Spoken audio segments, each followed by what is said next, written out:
just told me that these auctions, this can be stopped easily. Can you back it up and explain what we're going to keep on trying to do in terms of these auctions?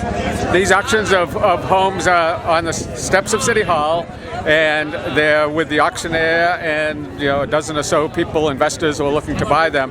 And it's pretty easy to stop them and shut them down with 10, 12 or so people creating a disruption. It does sort of two things. It makes the auction impossible to continue on, but it also makes the potential investors leery of bidding on any particular home that obviously is in the midst of conflict, especially if you are able to raise any claims of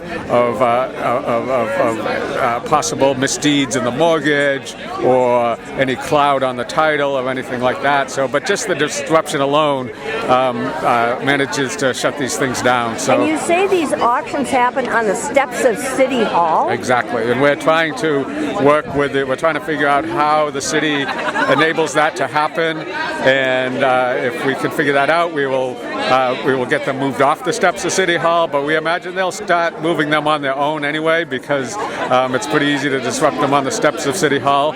At one auction, they actually tried to move it into the War Memorial Building, but it just so happened that Ross Mercarimi came out, who's the sheriff, and he said, "No, you can't do that. That's city property, and you can't be doing these auctions in city property." So that one they tried to get away from us, and they ended up having to close down the auction.